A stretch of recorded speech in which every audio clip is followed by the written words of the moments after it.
Terbongkarnya kasus penculikan anak balita berusia 4 tahun di Makassar jadi cerita indah akan doa orang tua yang terjawab untuk bertemu lagi dengan buah hati yang lepas dari pelukan. Akan tetapi kisah balita di Makassar hanya satu dari sekian banyak kasus penculikan yang beruntung karena berhasil ditemukan. Masih banyak keluarga yang harus bersabar menahan duka menanti sang buah hati yang tak kunjung ada kabar. Salah satunya keluarga dari Alvaro Kiano Nugroho, bocah berusia 6 tahun yang diduga menjadi korban penculikan di Pesanggerahan, Jakarta Selatan. 8 bulan tak ada kabar, kini keluarga menanti Alvaro kembali ke pelukan. Inilah Alvaro Kiano Nugroho, bocah berusia 6 tahun yang dilaporkan hilang tanpa jejak sejak Maret 2025. Sudah 8 bulan berlalu, belum ada kabar apapun saudara yang diterima keluarga mengenai keberadaan Alvaro. Sehari-hari Alvaro hanya tinggal bersama sang kakek dan neneknya di kawasan Bintaro, Pesanggerahan, Jakarta Selatan. Lantaran sang ayah kini tengah menjalani hukuman di Lapas Cipinang. Sementara ibunya adalah pekerja migran di luar negeri.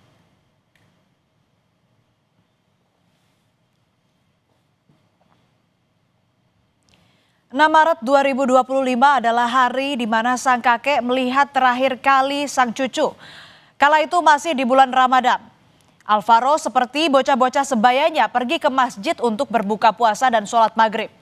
Tak ada yang curiga dengan kepergian Alvaro ini lantaran Alvaro memang kerap ke masjid kala waktu sholat tiba. Hingga akhirnya pada malam hari, Alvaro yang tak kunjung pulang membuat seisi rumah cemas dan mencari keberadaan Alvaro. Di tengah pencarian ini, sang kakek mendengar jika ada pria misterius yang mengaku sebagai ayah Alvaro dan mengajak sang cucu pergi. Di masjid itu pas jam 5 itu menanyakan, ditanya sama marbot, itu ditanya, "Pak, nyari siapa?" "Saya nyari anak saya," gitu. "Saya bapaknya," dibilang kan gitu. Nah, "Ini anak saya," dibilang itu berarti kan bapaknya ya. Nah udah begitu, marbot itu nggak memperhatikan orang yang datang itu, hanya menunjukkan bahwa anak itu main di atas di lantai 2, gitu kan. Nah setelah itu nggak tahu lagi. Nah tahunya marbot nanya gitu, kita juga dikasih tahu sama marbot itu setelah 2 hari kemudian baru dikasih tahu. Hilangnya Alvaro membuat keluarga tak tinggal diam begitu saja. Malam itu juga sang kakek bergegas melapor ke Polsek Pesanggerahan. Namun karena belum 24 jam, laporan sang kakek baru resmi dibuat pada keesokan harinya. Di tengah pencarian ini pihak keluarga kembali diuji dengan munculnya penipu yang mengaku mengetahui lokasi Alvaro. Bukannya memberi titik terang, para penipu ini justru memanfaatkan situasi untuk meminta uang sebagai imbalan. Dari kampung ke kampung, dari RT ke RT, RW ke RW, itu kita sudah telusurin yang terdekat. Ada petunjuk di sana kita telusurin, ada petunjuk di sana kita telusurin. Bahkan pernah ada juga petunjuk dari, ada di terminal Tanjung Priok, anak saya lari ke sana nyari itu. Ada di Cengkareng, dicari di Cengkareng ternyata nggak ada. Info itu dari IG yang masuk ke IG anak saya, ibunya Alvaro. Nah, ibunya Alvaro telepon kemari, kirim IG suruh nyari. Loh, kita nyari seperti ini kan susah. Minimnya petunjuk karena tidak adanya CCTV di sekitar lokasi tempat Alvaro hilang membuat pencarian Alvaro terkendala. Meski demikian, polisi tetap menyelidiki keberadaan Alvaro. Bahkan area pencarian Alvaro diperluas hingga ke Cilegon dan Batam.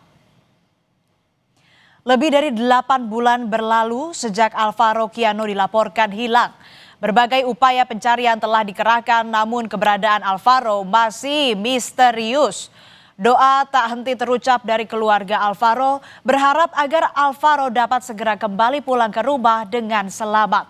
Informasi sekecil apapun mengenai Alvaro kini bagaikan secercah harapan untuk bisa menemukan keberadaan sang bocah.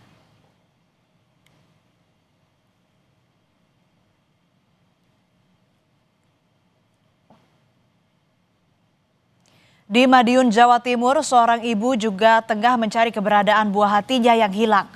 Renanda Maharani Karisma Wardana, gadis berusia 20 tahun, warga Jalan Tawang Krida, Kota Madiun, Jawa Timur, sudah sepekan hilang tanpa kabar. Sebelum hilang, saudara, Risma sempat pamit untuk pergi mengaji. Namun setelah itu, Risma hilang tanpa jejak. Linda Purwati, seorang guru PAUD di Madiun, Jawa Timur ini tak menyangka jika putri sematawayangnya bakal menghilang begitu saja. Pada 3 November, Risma hanya berpamitan pada sang ibu untuk pergi mengaji dan akan mampir untuk berbelanja membeli sabun. Saat itu Linda sempat berpesan ke Risma untuk menyusulnya ke posyandu. Akan tetapi hingga pukul 12 siang, Risma tak kunjung datang dan tidak berada di rumah ataupun di tempat mengaji. Setengah 9 tuh dia pamit sama saya untuk ngaji.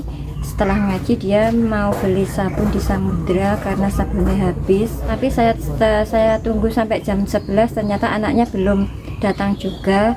Sampai jam 12 saya tunggu, ternyata anaknya belum datang.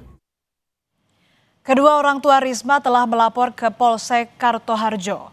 Polisi telah menyebar informasi ke masyarakat seperti foto dan identitas tentang Risma. Selama sepekan, orang tua Risma juga sudah berkeliling ke berbagai tempat termasuk ke rumah kerabat untuk mencari keberadaan Risma. Risma selama ini dikenal pendiam dan taat pada orang tua. Jika bepergian, ia selalu berpamitan. Hanya saja Risma memiliki riwayat depresi karena gagal masuk fakultas kedokteran. Doa orang tua Risma akhirnya terjawab. Setelah sepekan lebih hilang, sang putri akhirnya berhasil ditemukan pada Rabu malam di Semarang, Jawa Tengah dalam kondisi selamat. Mendengar kabar sang putri ditemukan, sang ibu langsung datang menjemput Risma untuk melepas rindu setelah sepekan lebih berpisah dengan sang buah hati.